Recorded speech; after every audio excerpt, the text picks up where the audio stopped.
নিজৰ পৰিয়ালৰ সদস্যসকলে আচলতে কি কৰি আছে সেইটো চাব লাগে। আৰু ড্ৰাগছ বুলি কোৱাৰ লগে লগে বিভিন্ন কথা আহিব যে আমি মেডিচিনক বহুসময়ত ড্ৰাগছ বুলি কওঁ, কিন্তু সেইটো ইয়াত বিপৰীত অৰ্থ। তাৰ লগে লগে আমাৰ যেতিয়া কোনো ল'ৰা ছোৱালীয়ে নিচাজাতীয় দ্ৰব্য সেৱন কৰিব, তেওঁ নিজৰ বিবেক বিবেচনা যিটো থাকে সেইটো কমি যায়। যেতিয়া কমি যায় তেতিয়া ভাল বেয়া বিবেচনা কৰা নহয়।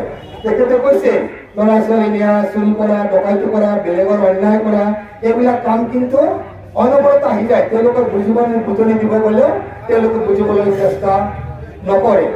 গতিকে যোৱাকালি যি কথা শুনিলেও ভাল লাগিছে।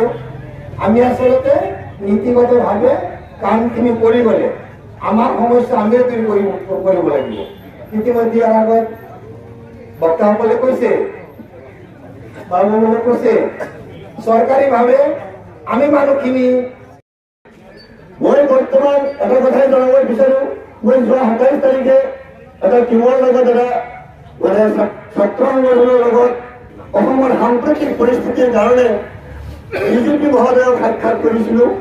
আমাৰ উজনি অসমৰ যি পৰিৱেশ হৈছে, আমাৰ মানুহখিনিক যি ধৰণে অন্যায় অত্যাচাৰ কৰি থকা হৈছে, এইবোৰ বন্ধ কৰাৰ কাৰণে, ড্ৰাগছ বন্ধ কৰাৰ কাৰণে, অপৰাধীক দৃষ্টান্তমূলক শাস্তি দিয়াৰ কাৰণে যিসকলে ধৰ্ষণ কৰিছে, এই ধৰ্ষণকাৰীসকলক ফাষ্ট ট্ৰেক আদালতৰ জৰিয়তে বিচাৰ কৰি অনতি পলমে তেওঁলোকৰ যাতে শাস্তি হয় তাৰ দাবী জনাই আমি এখন স্মাৰক পত্ৰ দিছিলো। তেতিয়া বিজেপি মহোদয়ে অপৰাধৰ ক্ষেত্ৰত যিসকলকে মাইনৰিটি বুলি কয়, কিন্তু মাইনৰিটিৰ মাজত অপৰাধৰ সংখ্যা কিন্তু মেজৰিটি হৈ থাকে। গতিকে এই ক্ষেত্ৰত আমি আমাৰ দোষ আমি মানি ল'ব লাগিব। আমি যিমানে চিঞৰ বাখৰ নকৰো, প্ৰতিবাদ নকৰো, এটা কথা আমি মানিব লাগিব যে আমাৰ মাজত অপৰাধ প্ৰৱণতাটো অলপ বেছি আছে। গতিকে আমি নিজে যেতিয়া আত্মশক্তি হম, আত্মসমালোচনা কৰিম আৰু এনেকুৱা কাম কৰিম, তেতিয়া নিশ্চয় আমাৰ মাজৰ পৰা অপৰাধ প্ৰৱণতা নাইকিয়া হ'ব। আৰু যিকোনো কাম, চুৰ হওক, ডকাই হওক বা ৰেপ কেছ হওক বা কিবা হওক, চাইকেল চুৰ, মোবাইল চুৰ, মুৰ্গী চুৰ, গোটেই গাঁৱতে এনেকুৱা চলি আছে বৰ্তমান। এই আমাৰ নদী পাৰত এনেকুৱা জংঘলবোৰ মাজত সোমাই থাকে, ধৰিব নহয়। কি কৰে, এই চুপাৰীবিলাক নি তাতে থয়, লৈ যায়, তাতে ধৰা খায়, কিছুমান ধৰা নাখায়। এইবিলাক যিবিলাক ড্ৰাগছ খায় তেওঁলোকে কৰে, উপায় নাপায় তেওঁলোকে পিতৃ মাতৃক ভয় দেখুৱায়। যদিও কিবা কয় সমাজৰ আগত, মা বাপেকলৈ লৈ আনি দিয়ে বা মা বাপেকক দমন কৰি ৰাখে। তোমালোকৰ সন্মানিত স্থানত থাকিব। যদি তোমালোকে এই কাম নকৰা তেনেহলে তোমালোকে লাঞ্ছিত হবা, বিকৃত হবা। আজি মুছলমানসকলে এই অৱস্থাত আহিছে। মুছলমানসকলৰ সন্মান, মুছলমানসকলৰ পজিশ্যন যদি আমি ঘূৰাই আনিব বিচাৰো তেনেহলে ঐক্যবদ্ধভাৱে এই কোৰাণত আদেশ দিয়া এই দুটা কামেই কৰিব লাগিব। ভাল কামত আদেশ দিয়া আৰু বেয়া কামত প্ৰতিৰোধ। সমাজত যদি ভাল কৰিবলগীয়া হয় কেৱল মাত্ৰ এই দুটা কামৰ জৰিয়তে সম্ভৱ হ'ব পাৰে। ভাল কামত আদেশ দিয়া, বেয়া কামত প্ৰতিৰোধ কৰা, প্ৰতিৰোধ কৰি তোলা, যাতে মোৰ পৰিয়ালত, মোৰ সমাজত কোনো বেয়া কাম হ'ব নোৱাৰে।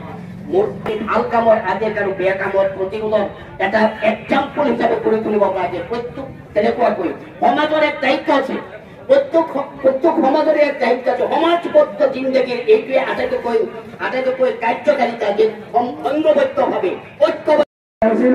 বহুতো সভাতে মই উপস্থিত আছিলো আৰু মই এটা বস্তু দেখিছো, এতিয়া মোৰ ভাল লাগি আছে যে আমাৰ অঞ্চলত যিসকল মুৰব্বীসকল আছে, পিতৃতুল্য মুৰব্বীসকল আছে, বিভিন্ন চাকৰিৰ পৰা অৱসৰ গ্ৰহণ কৰি সেইসকল ব্যক্তিসকল আগবাঢ়ি আহিছে। গতিকে কোনোবা এটা ক্লাব, কোনোবা এটা NGO বা 4-5জন যুৱ বন্ধুসকলে এই সমস্যাখিনি সমাধান কৰিব নোৱাৰিব।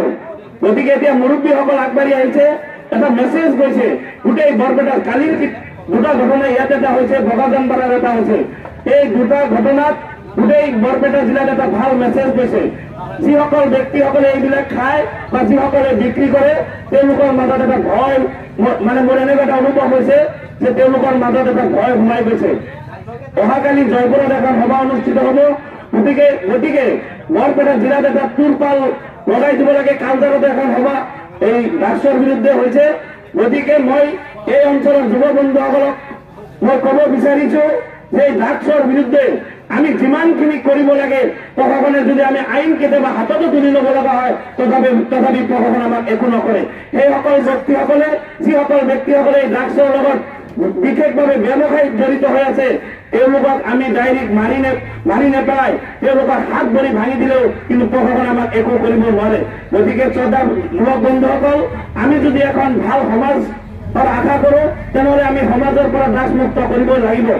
যিসকল ব্যক্তিসকলৰ ল'ৰা এই ড্ৰাগছৰ লগত জড়িত হৈ আছে তেওঁলোকক আমি বাৰম্বাৰ বিভিন্ন ধৰণৰ ধৰণে আমি তেওঁলোকক আহ্বান জনাইছিলো কোন পথে গতি কৰিছে, আজি বেলেগ জনগোষ্ঠীৰ মানুহ কলৈ গৈছে।